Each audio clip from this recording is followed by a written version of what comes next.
वरेण्य सदन को नमन। थोड़ा स्वास्थ्य गड़बड़ हो रहा है इसलिए आवाज़ थोड़ी वैसी रहेगी।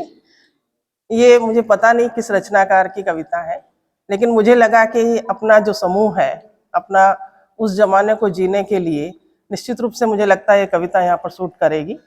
चिट्ठियों का जमाना हम सब लोगों ने देखा है और उसे जिया भी है हमने। थोड़ा सा कुछ पल के लिए आज फिर हम उस जमाने को जी लेते हैं।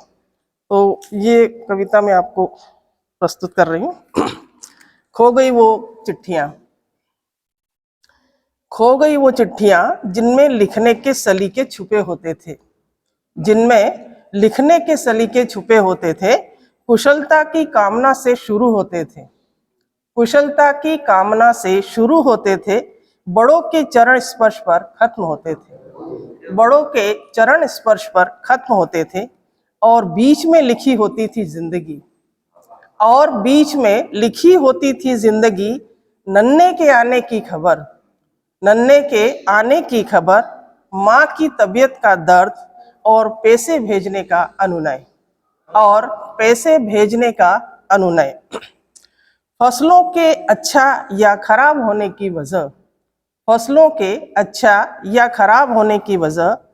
कितना कुछ सिमट जाता था एक नीले से कागज में, कितना कुछ सिमट जाता था एक नीले से कागज में। जिसे नवयौवना भागकर सीने से लगाती, जिसे नवयौवना भागकर सीने से लगाती और अकेले में आंखों से आंसू बहाती। माँ की आस थी, पिता का संबल थी, माँ की आस थी, पिता का संबल थी।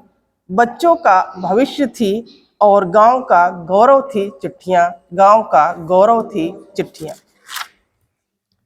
डाकिया चिट्ठी लाएगा, डाकिया चिट्ठी लाएगा और कोई उसे बाझकर सुनाएगा। देख देख चिट्ठी को, कई कई बार छूकर चिट्ठी को।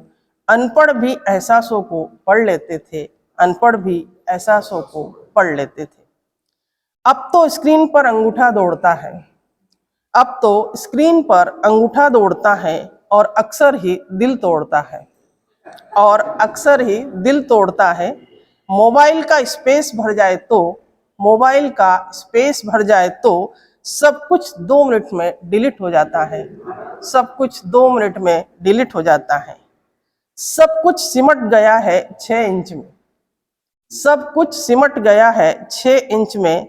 जैसे मकान सिमट गए फ्लैटों में, मकान सिमट गए फ्लैटों में। जज्बात सिमट गए मैसेजों में, चूल्हे सिमट गए गैसों में, और इंसान सिमट गए पैसों में। कहाँ खो गई वो चिट्ठियाँ, कहाँ खो गई वो चिट्ठियाँ।